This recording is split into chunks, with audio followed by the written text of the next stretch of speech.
Howdy friends and welcome back to my channel. So here we have something a bit different from what I've played before, but not too different. This is a Death and Taxes list. So a few years ago, having played a lot of red-white prison, red-white control strategies, I really like the style, but I wanted to try and go a bit faster and try and actually close out games a bit quicker because sometimes you just lose to not finding a win condition quickly enough and your opponent getting out from under the control that you're placing on them. So Death Tax was always a deck that interested me. It had some good results at the time, so I started looking into Death and Taxes, and I was really a big fan of mono white Death and Taxes. uh, I've considered other variants, but I always keep coming back to mono white. Not a fan of playing with Eldrazi, not really a fan of splashing other colors, so this is what it is.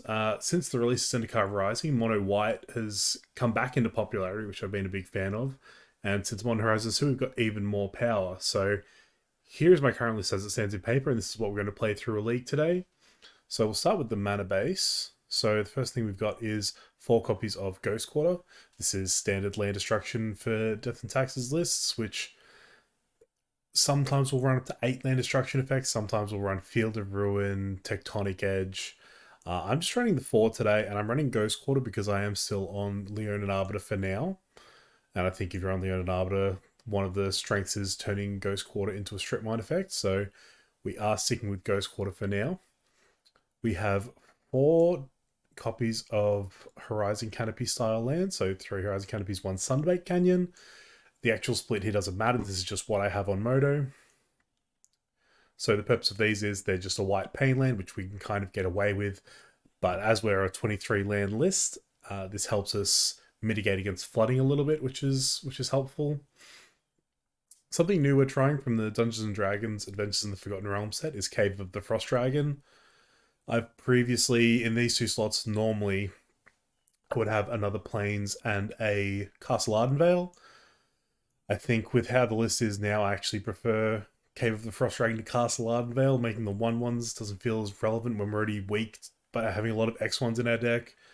And it'll make more sense once I get to the equipment suite, but I feel like with the equipments we're running, if we were running a Sword of Fire and Ice, it would make sense to make a lot of 1/1s with Castle Ardenvale to be able to just keep re-equipping a Sword of Fire and Ice. But because we're not, animating this Cave of the Frost Dragon is kind of like already doing some effects we want. It's like equipping, it's already got an equipment on it because it's already got flying, it's already got decent stats. So, and I think there's very minimal downside. See, in these extra last couple of land slots, we've always tried to run cards with minimal downside. Normally, our Ganjo Castle was the go-to, which had basically no downside, except obviously it's not a plane, so if you get Blood Moon, it becomes a mountain, but we're pretty resilient to Blood Moon as far as reaching our colors, so that was always pretty negligible. But Ganjo Castle, I never felt did anything for us, so I would normally run a Flagstones of Trocare, so I could combo it with Ghost Quarter sometimes to help me cast double white spells if I was ever stuck, and I had a Ghost Quarter and a Flagstones, and again, it's pretty negligible running one over a basic plains. The Ardenvale had a real cost in that it would come in tapped early game, but the upside of it was huge and actually pretty relevant when I was playing it. I feel like Cave coming in untapped early and running the rest coming in tapped later is less of a downside than Ardenvale potentially coming in tapped early and untapped later.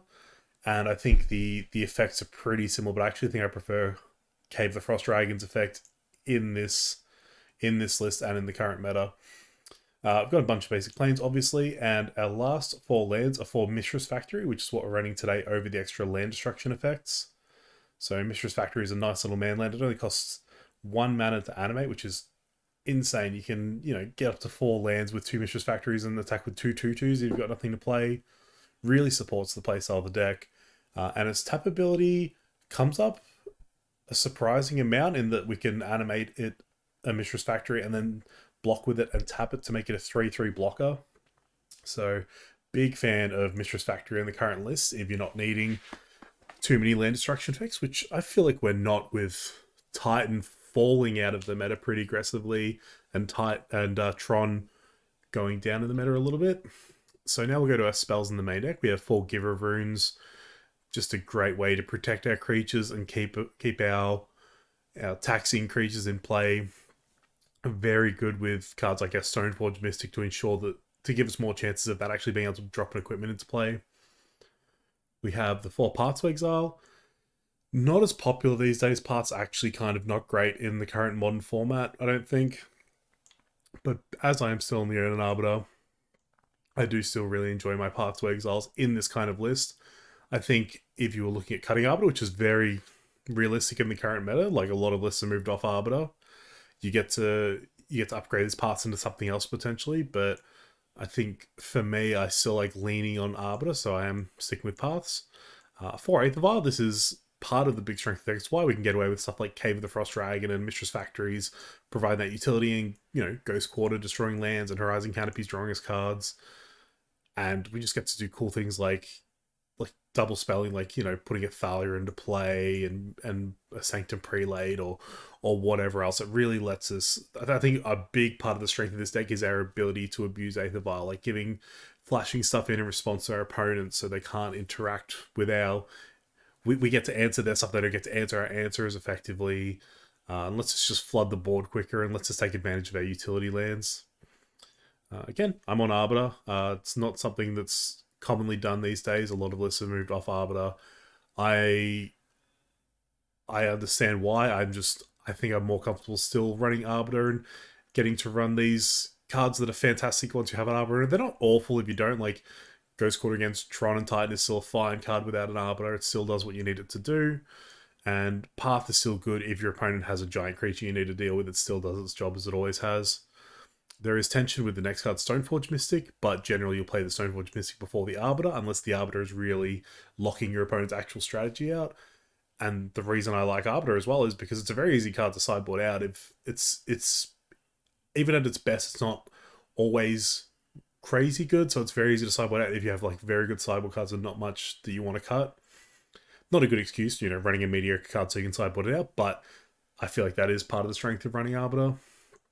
Stoneforge Mystic is what's turned Taxes from a Dirtly deck that was pretty laughable into a real contender. It lets us truly be White Weenie and like gives us an actual clock in that we can get powerful equipment like Keldra Complete and Batterskull into play on turn 3 and start beating down.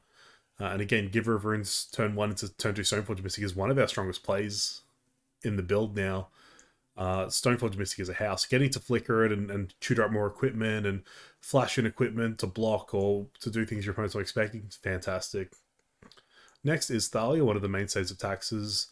I've always been someone who's been on 4 Thalias.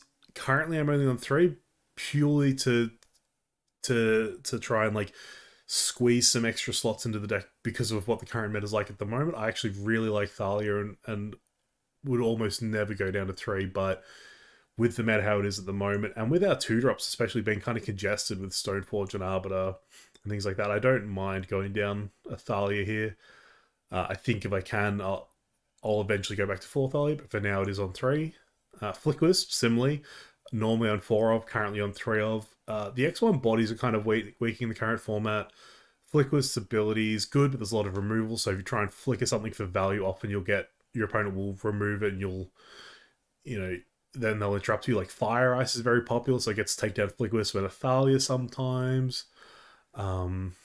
Not as good as it was, but still very good. I love Flickwisp's ability to like reset our living weapons. If our opponent uses something like a Prismatic Ending on a Germ token, we can flicker the equipment and get that ETB again, which creates the Germ. Same with our other equipment, more of the Skyclaves. Rather than paying 4 to equip it, we can pay 3 for Flickwisp and use that to flicker the Maul and get the equip trigger again. Similarly, Flickwisp obviously is one of our best cards to combo with Aethervial because it is one of the cards that is best at instant speed, despite not being instant speed already itself.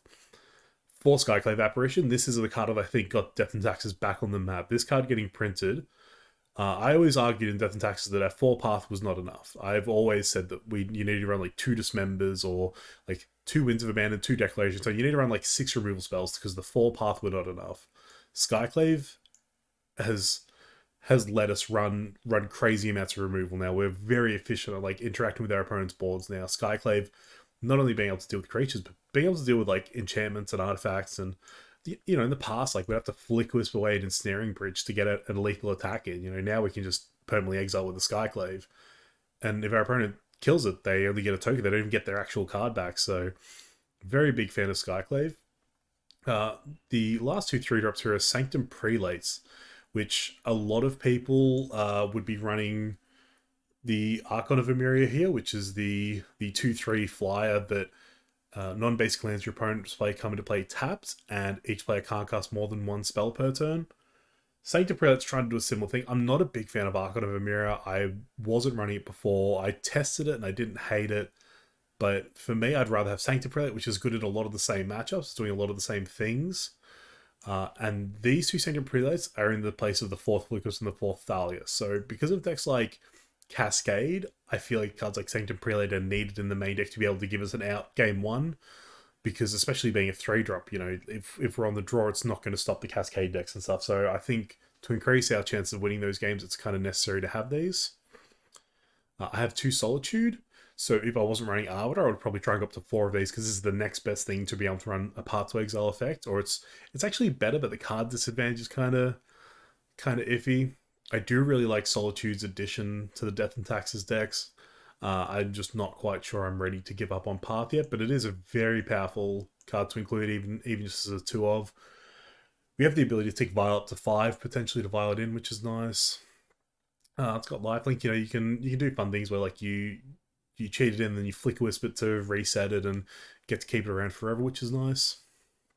And lastly, we've got the equipment package. So start with the low end. We've got more of the Skyclaves, which gives +2/+2 flying at first strike, which, as I was alluding to earlier, if I was running a Sword of Fire and Ice, I might want Cast Lightenvale over Cave of the Thrust Dragon.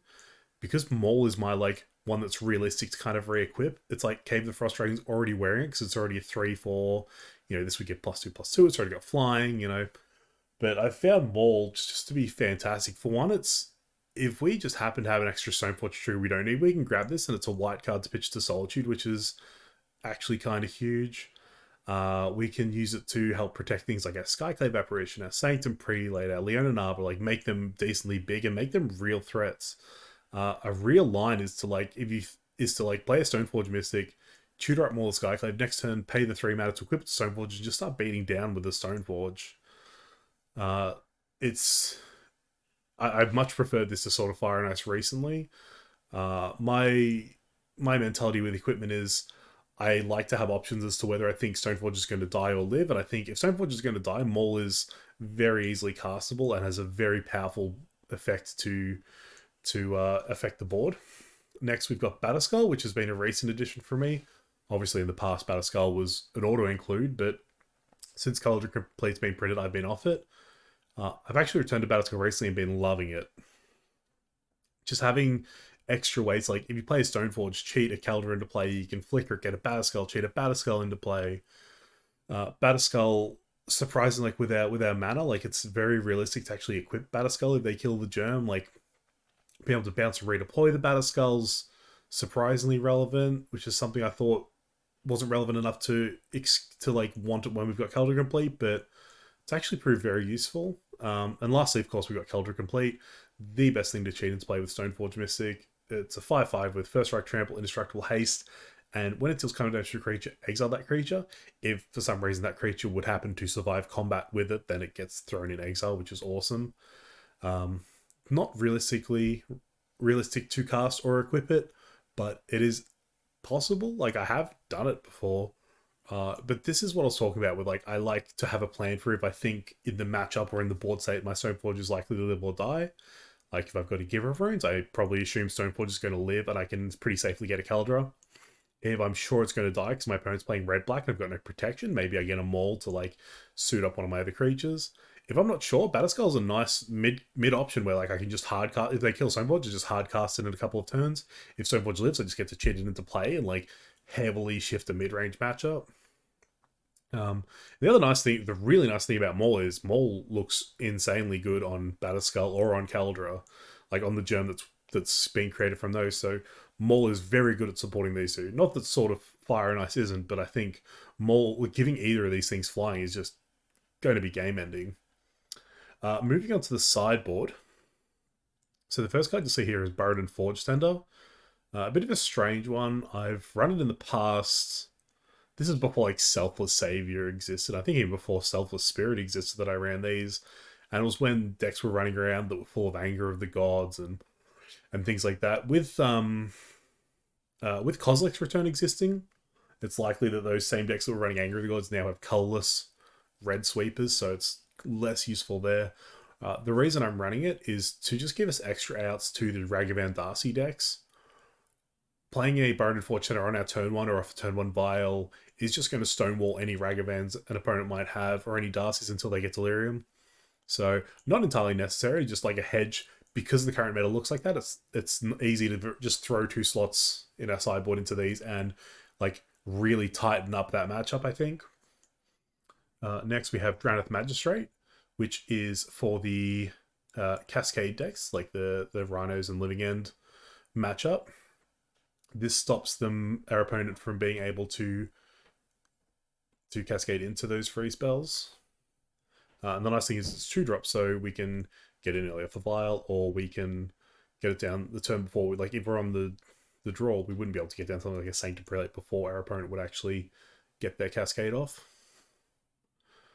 Rest in Peace. This is something I've been off recently, but come back on. The reason I was off it is because we have new Grave Hate, but after kind of tweaking my numbers and like refining the list, I just had extra sideboard slots, and Rest in Peace just shores up some matchups that were a bit iffy before, and it's just a very powerful sweeping effect. So it's really nice to have in the sideboard. Leonin Relic Water. This is great against the Enchantress decks, great against the things like the food decks, any Urza Saga decks. You know, it's great too. You can exile a construct token with it, then you can flick the Relic Water. They get nothing back for it because it was a token, and they get to take another construct token. You can take Saga itself with it. I've been a very big fan of Leonin Relic Water for a while. Normally, we'd be on Katakis or even like maybe some Stony Silence effects. I've never been a fan of Stony because I just don't like turning off my 8th Vial. I don't mind if an opponent brings in Stony because we can play around it pretty easily, but I don't want to be the one doing that to myself. Our equipment don't actually care about Stony either, really, which is a nice upside here, but still would rather something like this. And as for Kataki, Kataki's probably good. I like the flexibility of this thing with enchantments, mostly. And I honestly don't think we're beating a deck like Hammer Time with a Kataki. It definitely gives an advantage, but I think Leonin Relic Water does similar things. I think our deck's not bad in the Hammer matchup anyway. I think the reason to be on Kataki would be specifically if Affinity makes a comeback. Next, we have our only 3 of. Everything else is 2 ofs here. We've got 3 Sanctifier and Vex. So this is the Grave I was talking about that I actually went off for a while to test these and see if they were good enough replacement, which they kind of are. Like, Rest in Peace is nicer for, say, Living End or not even Dredge, because this is just good against Dredge. Rest in Peace is just a nice casual. Sanctifier is better as just like the Oriok champion replacement.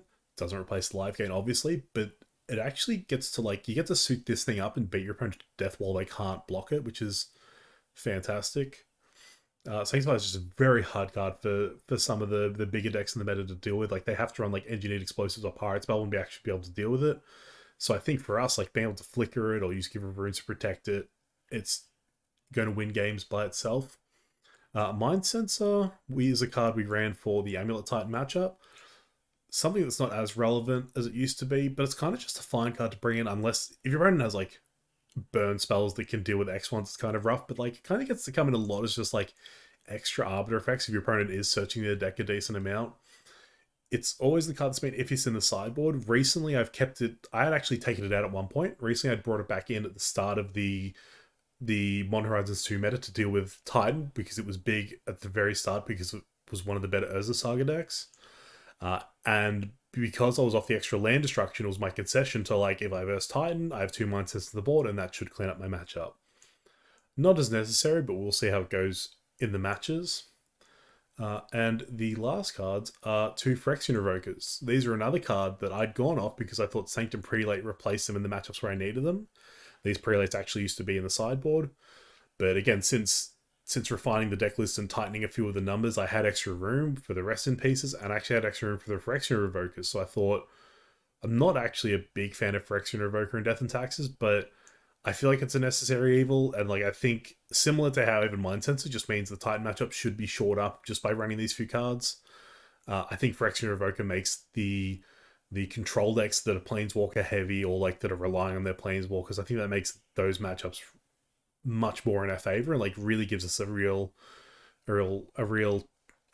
advantage in those matchups. So I'm pretty happy. Like there was nothing else really to fit in the sideboard here. I could run like extra Drannith Magistrates for certain matchups, but like I would rather have this than like the Aven Mind Sensors at the moment or the Baron and Forge Centers. So this is where I'm at the moment. We'll see how the league goes. We're not going to do an actual league again. This because this is my introduction to Death and Taxes. We're going to start by playing in the practice rooms and seeing how we go. So with that said, let's get on to match one and see how we go. All right, here we are with game one of match one. We won the die roll, so we get to start on the play. This first hand's 3 Ghost Quarters, no Vial, so we just can't cast anything, so we'll ship it back. And then we see a reasonable hand with 2 white sources, Giver, Stoneforge, Thalia. It's pretty reasonable. So we keep. Then lead on Plains into Giver runes, pass the turn to our opponent. See if we can work out what they're on. They start off with an Urza Saga, so potentially nothing fun, and an Underworld Cookbook. Alright, we draw an Arbiter, we lead Stoneforge to try and get Kaldor into play and start beating our opponent up as soon as humanly possible. Pass to our opponent, leaving Giver runes to protect Stoneforge. Our opponent discards an Archon of Cruelty to their Underworld Cookbook. This is something I hadn't seen before this game, so very interesting. And they lead with a Persist. To bring the Archon back, we sacrifice our Giver to protect our Stoneforge. Discard the Thalia that doesn't feel as necessary here now that our opponent's got an Archon in play. We draw the Path and opt to deal with the Archon rather than putting the Kaldor into play. Would have been nice to have had a land there to be able to do both. Just get in with the Stoneforge because nothing else to do here. Our opponent makes some food. Makes a construct with their Saga. Tutors up another cookbook. Starts making more food with their Daredevil. And this construct is now getting to be a problem, which is frustrating because we already managed to deal with their reanimator shenanigans. And then they Thought Seizers and take away our Kaldorus. So not only we managed to neuter their plan, they neutered our plan, but they've got a construct in place. So good for us, huh? We play a Stoneforge, get the Batterskull because it's the next best thing for us to find here, but it's still going to be tough to deal with this construct token. Our opponent has yet another Urza Saga. Make some more food. This construct is becoming ginormous. Unmarked Grave here to put another Archon in the bin. And they have the Priest of Fell rights to reanimate their Archon next turn. So we chump block with our Stoneforge. Our opponent brings back an Archon. We put our Batterskull into play so we can sack our Stoneforge to the Archon trigger. Discard the Skyclave, which can't really deal with anything that's going on. Opponent makes another construct. And we concede because we are super dead. And on to game 2. Alright, and sideboarding for game 2 against the Reanimator deck. Looking at our sideboard. Rest in Peace looks very good. Sanctifiers look very good. Everything else kind of iffy. Like we could think about Revoke for Cookbook, but I think it's too slow, and I think they've got plenty of other ways to put things in their graveyard. So something Cookbook doesn't necessarily do anything. We can't name Urza Saga, so that's whatever. I think Thalia's potentially too slow because their reanimation spells and everything cost 2 mana, sure, but like doing them for 3 mana, they're still gonna get the early beat on us. Like I think Arbiter being able to Path or Ghost Quarter them's pretty relevant. Stoneforge being our clock's pretty relevant. Flickwisp probably doesn't look at its best here. Like maybe we could have got Flickwisp instead. Prelate on 2 seems very good. Excuse me, very good against our opponent. Solitude's X removal, our equipment looks good. Skyclave seems to hit like basically nothing. So we'll cut the Skyclaves as well. Bring in those. And what else? We bring in Drannith Magistrates. Bring in 2 Drannith Magistrates as well. This should... Why did I bring the Dranniths? I don't know. Let's find out. Let's go on to game number 2. All right, so we get to go on the play for game number 2. After that hideous game 1. One land in Mistress Factory, give our runes into Stoneforge. We have the prelate. It's pretty good, so we'll keep that. Opponent also keeps their 7, so same as before, we'll lead turn 1 Plains, Giver of Runes, hoping to turn 2 Stoneforge. Opponent leads Concealed Courtyard into another one, Underworld Cookbook, alright. Play out our Stoneforge Mystic here. We will again grab the Caldera, pass to our opponent. Again, leaving Giver of Runes back to protect Stoneforge. Our opponent yet again uses the Cookbook to pitch an Archon of Cruelty, and yet again persists back an Archon of Cruelty. So again, we sacrifice the Giver, we discard the Prelate, because even finding a third land, I think we've just got more important things to do here. This time we opt to get the Caldera into play as soon as possible to start hopefully trying to beat down our opponent. So we crash in for 5 here. Pass our opponent. They get in with Archon. We'll sacrifice Stoneforge Mystic to it, discard the Flicker Wisp, keeping our 2 drops in hand. Our opponent Thought Seizes takes away our Arbiter, leaving us with just another Stoneforge. And they have a prismatic ending for our Germ token. So, could be considered an early concession, but I just don't think we're coming back from this. I think potentially we should have mulliganed aggressively for one of our 2-mana Grave Hate effects. I'm really trying to think of why I brought in those Drown of the Magistrates. I think it's because Drown of the Magistrate will stop an Unburial Rites getting flashback, and I'm not sure if it stops Priest of Fel Rites from getting unearthed. But that's a quick 0-2, not a great start to this pseudo league in the practice rooms, but let's go to match number 2. Alright, match number 2, we've won the die roll, so we get to go on the play.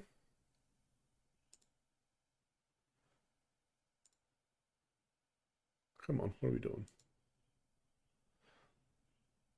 Okay, our opening hand has a Vial and a bunch of stuff. I decided to keep because I'm greedy and generally keep 1-land Vial hands regardless. I think the ability to like give our runes into Arbiter is pretty nice here. Prelate and Flicker's going to do some work, and our opponent is a Tron deck, so here we go. We don't find a land, we find the Giver. Our opponent has Tron set up, which is kind of gross. We get to stick our Vial to 2 and they didn't crack the map, so we play an Arbiter. We found a second land. We'll tempt them into cracking the map, which they'll do, and in response, we will Vial in the other Arbiter, so they can't pay the Arbiter tax, so they won't get to search, and now we'll have 2 Arbiters in play. So that draw lined up pretty perfectly here. I leave both Givers back here. I just decide it's better to be able to protect everyone here. I'll just start getting with Arbiters. Our opponent just starts spinning their wheels a little. We get to tick Vial up to 3. Find another Arbiter, so now the thing we're scared about most now is a sweeper, but without a sweeper, our opponent's very close to dead. Pass to them, let them have their turn. I could have filed in a prelate and put it on like 1 or something, but I figured it was better to just be able to have the Flick Wisp. So we prelate on 8 because the thing I'm scared of now is them playing an Ugin. This also is a bit of a problem, but I think we can play around it a little bit. This could have potentially gone on 1, but I think being able to hold up path is kind of relevant. And here we just Flick Wisp to flicker away a land to make sure they can't do anything to crack Oblivious Zone, play a Khan Great Cray or anything like that. And they are very dead to the aggression we have on board now. And they see it and scoop it up. So good game 1 against what appears to be Green Tron. We haven't seen anything to confirm whether it's Green Tron or E-Tron, but I mean, I think Sanctum of Ugin suggests it's Green Tron. Let's go on to sideboarding. Alrighty, so for sideboarding here, the Revokers look good. Getting to Violent or Revoker to name a Planeswalker and Oblivion Zone seems very good. The Mind Sensors to affect their tutoring seem really good. Relic Waters to like what happened in that game where they got the O-Stone because they played the O-Stone because we were crunching their mana a little bit. This will be nice in taking out stuff like O-Stone. And everything else I don't think really looks too interesting. So we've got 6 cards. So Batterskull's Life Gain won't be relevant against Tron. I don't like this kind of fair effect against Tron. I really want to just like smack him about with a Caldera so we can take that out. This is a match where it's very nice to be able to cut all the paths. They still have things we want to path, but that's where Solitude's very nice. Even though we have the combo of Arbiter and Path, like Arbiter is pulling enough weight on its own So they're probably going to need to kill it, so path's probably going to lose that efficiency. Whereas Solitude, them getting life isn't really that relevant. And everything else is kind of clean. The one thing I'll do in these kind of matchups is often trim, Giver of Runes via like trim one number of something here. So I'll trim a Giver of Runes because even though they will bring in a decent amount of removal, they're not a removal deck. The matchups where I'll leave in 4 Giver of Runes is like where they are a dedicated, like, mid-rangey kind of Jund deck with heaps of removal. So bringing in like, a couple of dismembers or something isn't reason to leave in 4 Giver of Runes, I don't think. So that is our sideboarding, and let's go on to game number 2 against Tron. Okay, our opponent gets to be on the play here. And we will see our opening hand. Pretty nice. We've got the Arbor, we've got the Mindset, we've got to give it to protect them. So that's a pretty easy keep. See what our opponent's got for us. The lead Urza's Tower into Chromatic Star. That's kind of what we want to see. Not seeing a map is kind of nice. And they're just cracking through eggs here. Alright.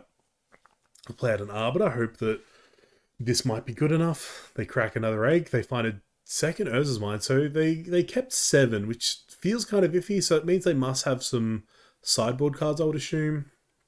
Here is fantastic. We get to just hold up Aven Mind Sensor for if they have literally anything. Which appears they do not. So they play Thought Not Seer. So in response, we'll flash in the Mind Sensor. Let them take whatever. Probably a Skyclave. The other Skyclave is going to come down and eat this Thought Not Seer and draw us a card anyway. There we go. And we get to get in for 4 here. And similar to the last game, like, we've got enough interaction. Like, our opponent is 1 Tron land away from putting us in trouble. Oblivion Stone's pretty scary. We animate Factory, get Thalia down, beat in with everyone. They gutshot the Mind Sensor, which, was the same as it hitting them. So my logic here was if they drew a land for the Oblivion Stone, I get to next turn animate Mistress Factory and drop Maul and hit them for 4 with that. The Maul falls off, but their Mistress Factory is still a lethal threat. So even if they O-Stone, they then need to find an answer to my Mistress Factory or something to be able to get in the way of my Mistress Factory. So that was why there was the attack with the Giver there. Obviously playing this Thalia wasn't the smartest. Maybe I should have left that back, but I was pretty confident. Like, I get to put my opponent to 1 at least by animating this and popping this on it. So I was pretty happy with that line. Regardless, our opponent didn't find the land, so we won 2-0 against Tron. Let's go on to match number 3. Alrighty, match number 3. We've won the die roll. Get to go on the play once again. Opening hand. Looks pretty solid, right? We've got Arbiter and Ghost Quarter, which is nice. We've got some givers. We've got a Vial. We've got a Stoneforge Mystic, so it's a pretty clean keep. There's a temptation to hit lead turn 1, give it a lead turn 2 Stoneforge, but I'm happy to delay that by a turn to be able to do all that through the Aether Vial instead. Apparently it's Soul Attendant, so they're a Soul Sisters deck, and with the Temple Garden, so they're a green-white Soul Sisters deck. Here we just play out the Stoneforge, because I'm not too concerned. If they have removal, it's probably something like a Path, so feeling pretty safe here to just Stoneforge, get the Caldra, then I'll Vial in a Giver, and then see where next turn takes us. They do have the Path, but it does ramp us, so I think that was why I was willing to make that kind of that gamble there. Probably goes to play another Soul one. We've only given response just so they don't gain life from both of their soul creatures off the Giver entering. Vial ticking up. Okay, we play out the Arbiter. Because we got the Vial ticking up, I think it's pretty safe to Ghost Quarter them here, so we just take them off their Temple Garden. Their Brushland's a Pain Land, so that's worth a non-zero amount for us. We've Vial in the Thalia now, so the combination of Ghost Quartering there and playing the Thalia is hopefully choking them on their ability to cast any non-creature spells. They play a Soul Warden here, they'll get a bit of life from it, but they'll take damage. Also playing out the Thalia Sorcery Speed off the Vial there, so that they can't gain life from, playing an extra Soul creature. So we just got to start beating down now. Their opponent is on a lot of life, and we are going to keep playing creatures into them. But I think it's worthwhile getting like this Giver down to make sure that we're really insulated against any paths they might have. They go to play an Essence Warden. I play the Flicker Wisp to, again, not let them gain life off this Soul Sister. This one doesn't get to see the Flicker Wisp, so make sure Flicker Wisp come down beforehand. I just flicker a Plains here because I don't want to flicker any creatures because I have no ETBs and my opponent just gain a lot of life from it. Unfortunately, because of our Thalia, we can't play the mole here, but we do just get the beat down with our creatures, which should be a pretty quick clock for our opponent. If we do draw a fourth land, we'll get to play this mole down. And you see, the whole Ghostwater Thalia thing seems to be locking our opponent out pretty effectively. They haven't drawn a second land yet. They're really stuck on that brush land, and it has dealt them some amount of damage.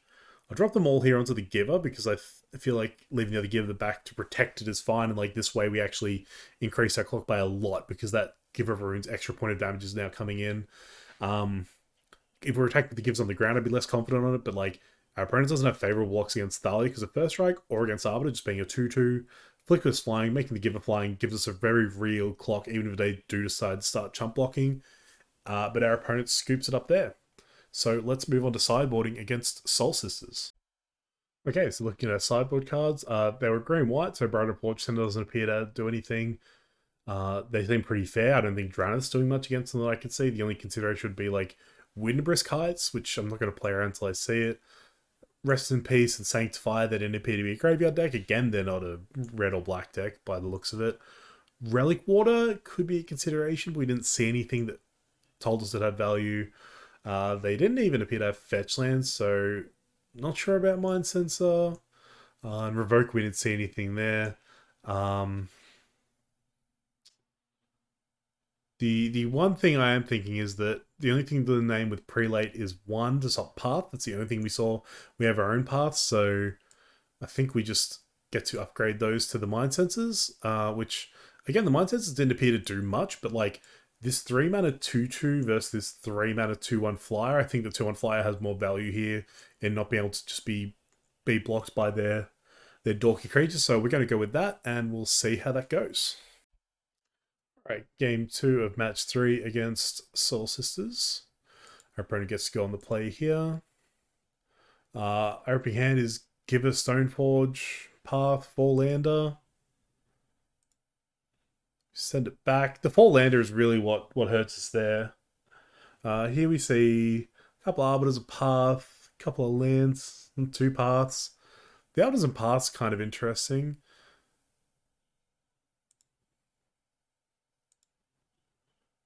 We do decide to keep this, I believe. Just bottoming, yeah, the extra land there. The Canopy land, it's going to hurt us a bit. I think we don't quite need double white yet. Opponent leads on a Soul Sister. Usually Plains. Looking back, our first hand was potentially better, but because of Path, I think Keldra doesn't look as great. And Batterskull or Maul that early don't look that great either. Although we did have the Giver into the Stoneforge, so maybe. Here we just play out Arbiter. If they happen to have fetch lands, this will hurt them pretty bad. They have a Kataki against us, which is pretty funny. Especially because, like I said in the intro, like Kataki doesn't really hurt us, but I just don't think it's impactful enough in the matchups where we want it. Our opponent's got this big 5/5 that's like, whenever they gain life, they put possible counters on it. Excuse me. And get to scry. So we play a second Arbiter and just path that nerd away. So I think that's a big boon of keeping this hand, is like, it seems like that's how our opponent's probably going to try and win, is with cards like that and like Johnny's Pridemate. We're going to try and gain life and pump up those guys and have just gigantic dudes and get in with them. So keeping this removal heavy hand should be good for us here. We drew the Stoneforge, so that's cool. So we could potentially get the Keldra here and try and use that. We could potentially get Maul Skyclave and just give someone flying. We opt for the Thalia. I still don't know what else their deck might have. Also, the 2/1 first strike on the ground's kind of fine compared to the other things we were considering, like the equipment we might get. Second Mistress Factory is huge. So we animate a first factory and just get in for 8. And at this point, we don't even need to cast creatures anymore. We can just like bait in with our current board and use Mistress Factories. And our opponent's got to like threaten us in some way. So here our plan was to hold up the ability to path if they played anything relevant, and the ability to hold up Solitude and pitch to that potentially. We end up pathing the Katagi just because it's a 2/1. It gets a straight trade with an Arbiter or a Mistress Factory.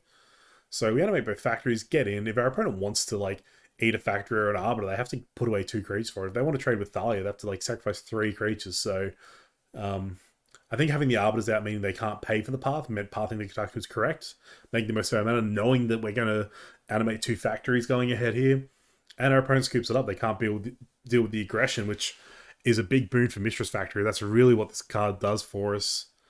Is lets us have these like crazy, like it's like what Keldra has done for us, and Keldra allows us to use a Stoneforge to have this really fast clock. Like Mistress Factory lets us have these go wide fast clocks, like what we managed to do in this game. So love this card, love what it's been doing for us. We are currently 2 matches won to 1 match lost. Let's go into match number 4. Okay, lost the die roll here. It's funny, I joined this game in the practice room before reading that my opponent actually had a little message saying tiered decks only, so I hope they consider Death and Taxes tiered. I do. But they get to play first. We see an opener with 2 colorless lands and no vials, so that's pretty easy to ship. This hand looks much better. Like, we got Cave of the Frost Dragons White Sauce. Again, if this was an Arnvale, it'd be in a bit of trouble, but, you know, it's 50-50 chance it could have been a Plains instead, so we will excuse that. And, like, we had the Ghost Quarter only for the Vial, so if it was Ardenvale, we wouldn't really get punished, but the hand looks really good. I think there's a consideration here of what to send back. Like, Batterskull seems like the most obvious, but if this Stoneforge gets to live, like, we play Stoneforge, get a Caldra, drop a Caldra, then we get to drop a Batterskull after. But I think that is a bit greedy. But it is a consideration. It is something I've done before. But all the other cards in our hand are really good. Like Arbiter's potentially really good. We do have a Ghost Quarter for it. Skyclave is just a very good card. So we do bottom the Batterskull. Apparently it's Treasure Vault, Mishra's Bauble. So looking Affinity. We draw the Plains there. So even if we had have had an Ardenvale, we still would have got untapped White Source on turn 1 by the look of it. And yeah, the Urza Saga into Frogmite definitely tells us that they are Affinity. Vial takes up to 1. Choose to play the Stoneforge here. Get the Caldra. The Caldra is going to be very hard for our opponent to deal with. I don't think they really have removal for Caldra at all.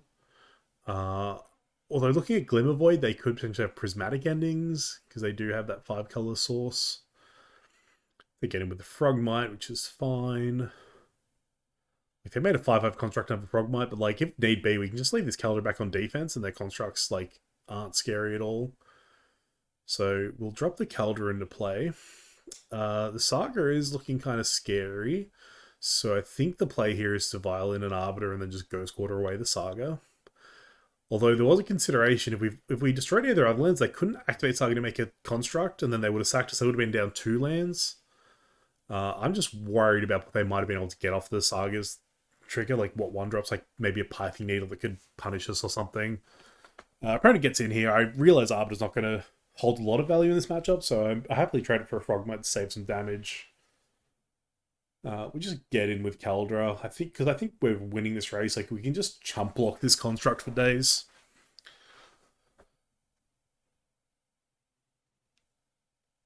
What's going on? Yeah.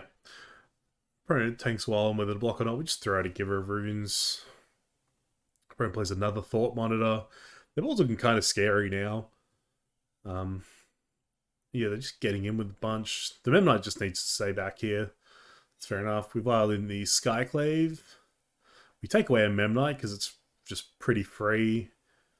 And we trade it away for a Frogmite. The nice thing is, because we took away a Memnite, they don't get anything for the Skyclave dying. What we're trying to do here is just survive long enough for our Germ to be lethal. So we get in with it here again. Our opponent baubles us.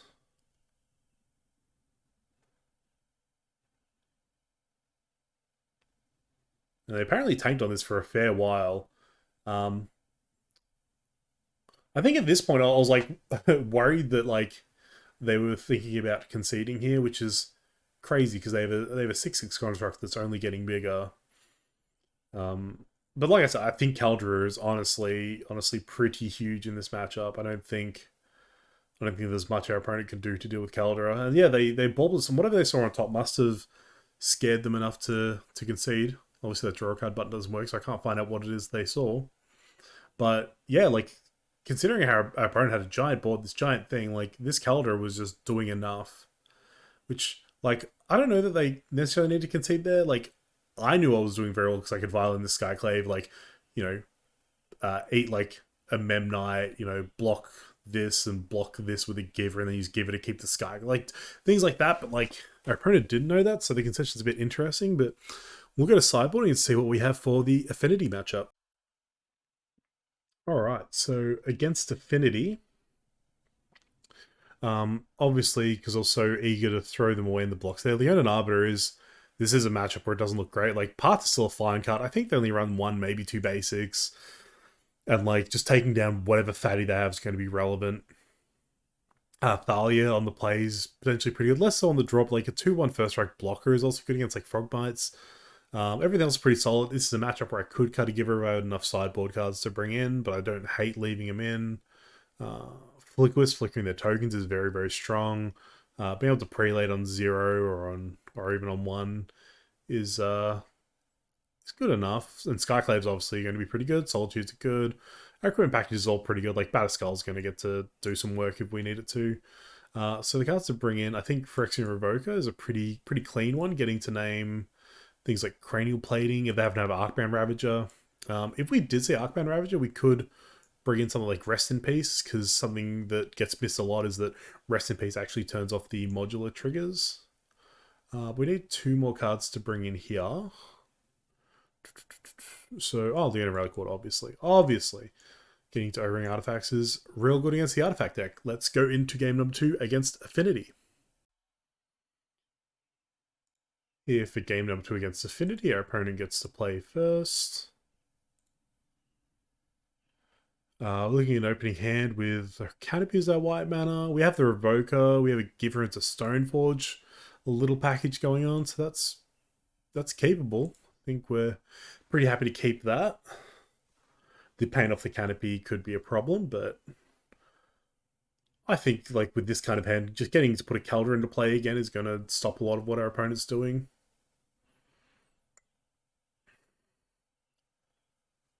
Opponent has tapped land into ball. These artifact lands are real nice for Affinity because they don't just have to run forward Darksteel Citadel, which it's funny because them coming in tapped you'd think would be a cost for a deck as aggressive as Affinity, but because all this stuff, they're running actual Affinity cards now, all their costs get reduced by having artifacts, so even the tap lands are kind of producing mana in a weird way.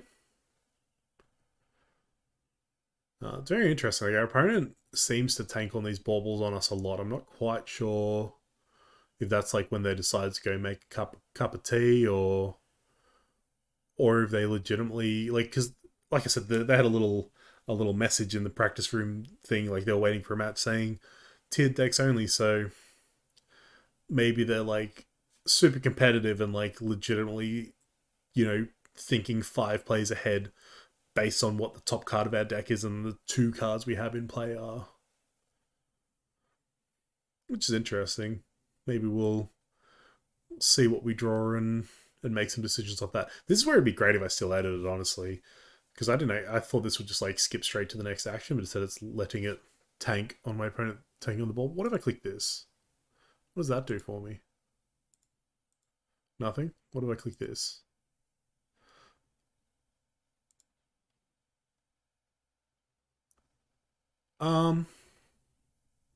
Yeah, our opponent scooped it up there.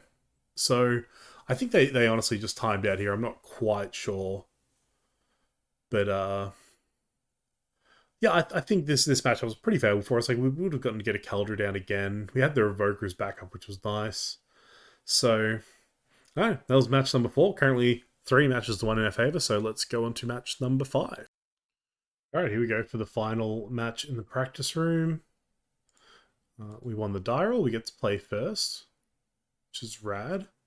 So this hand looks pretty playable. Like we've got the Arbiter Ghost Quarter, we've got Stoneforge, we've got Sky. We don't have a second white for the Skyclave, but also got no 1-drop. So I ship those back pretty freely if we don't have a 1-drop, especially game 1 when I don't know what we're up against and what's good.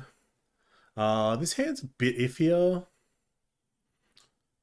Like we've got Arbiter, we've got Path, Valerian Stoneforge. But it is worth keeping, just bottoming a Plains here because the cave comes in untapped. It's kind of the advantage of the cave.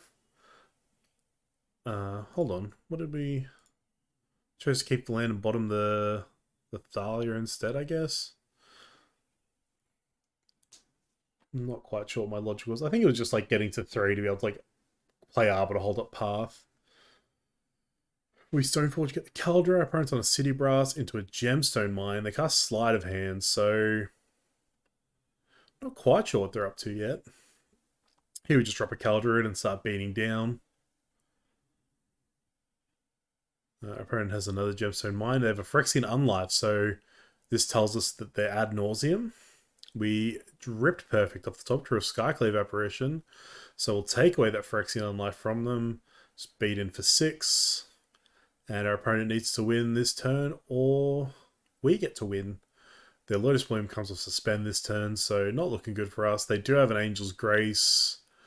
And then Spoils of the Vault, Thassa's Oracle. With Thassa's Oracle on the sack, another Spoils of the Vault. Disgusting. So a pretty clean loss to Ad Naus. Let's go on and see how we should sideboard here. Alrighty, so versing Ad Naus, from what we know about Ad Naus, they probably have the Suspend Tutor as well as the Suspend Lotus, so Drowneth will stop them coming in. Kind of cool. They have the Suspend Lotus, and I know they normally have Pentad Prism as well. Relic Water will shut that off. And Phyrexian Revoker again can turn off their mana sources. They don't search, so Mindset doesn't look like it'll do anything. Sanctifier shouldn't do anything. They should Burden or Rip. They're just not the matchups for it. So these are the 6 cards to come in. Obviously, Path's not very good. Solitude's not very good either, but we'll leave it in as a hedge in case they have like some weird sideboard plan. And also just Solitude is a creature that can beat them to death, so it's a nice thing about Solitude is we get to leave it in scenarios like this where otherwise it might look bad. Again, Batterskull's not great because they're an unfair deck. They shouldn't have that much removal, so Giver gets to come out. That is our sideboarding. Let's go to game number 2 against Ad Naus. Alright, we get to be on the play for game number 2. One lander that's a Ghost Quarter? No, thank you. What about this one? We've got the Revoker.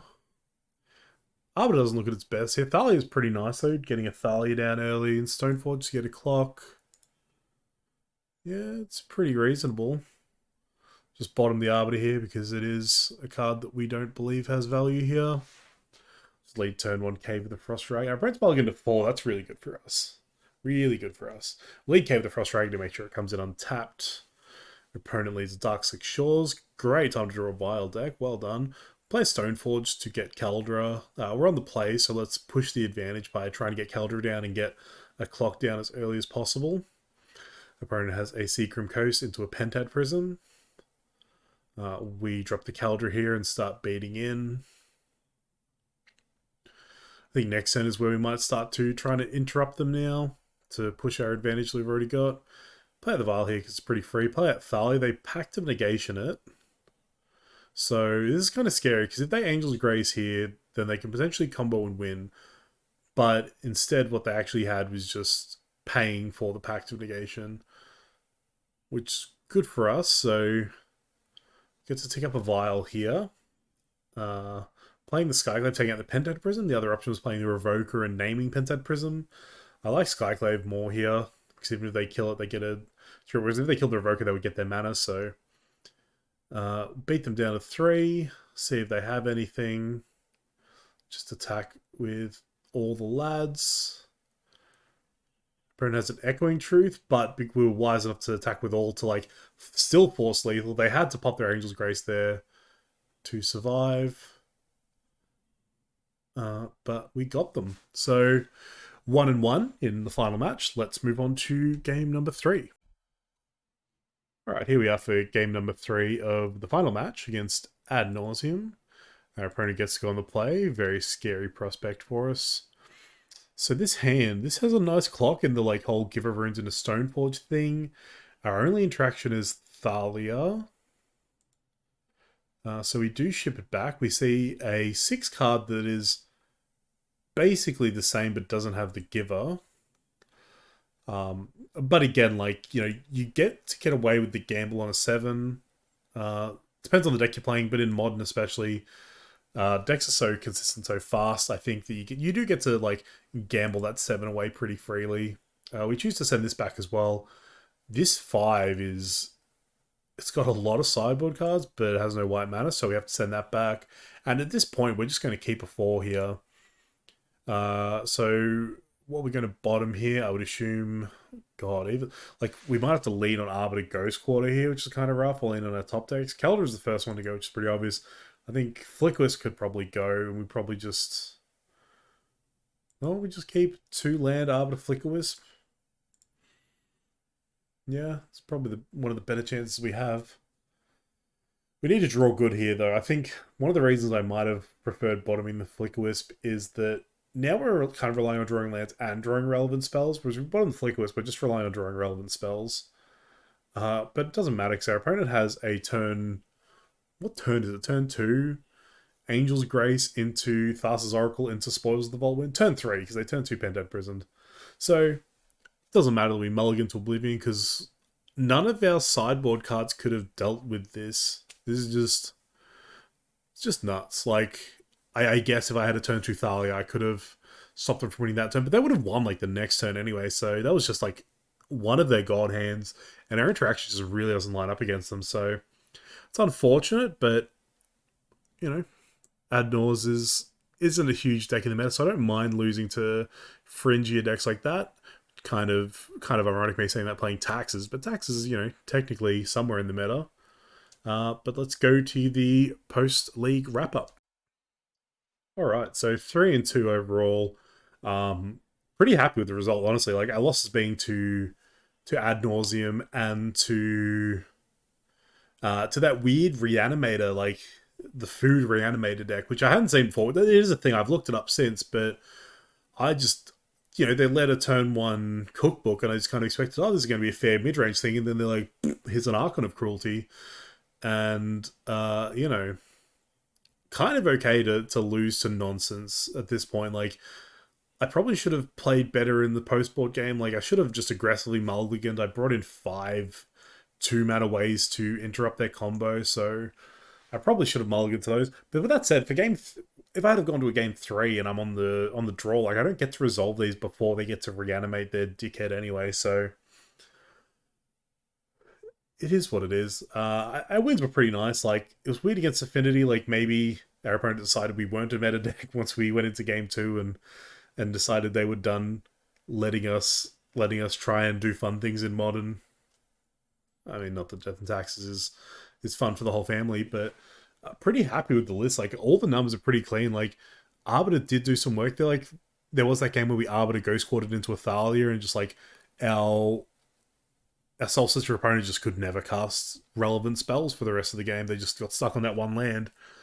You know, paths were good. Like, I don't think I really drew Solitudes, or if I did, I never needed to cast them. Like, I never needed to pitch to them, so didn't feel whether they had a downside or not. But like, Path kind of did as much as they needed to do. Ghost Quarter was fine.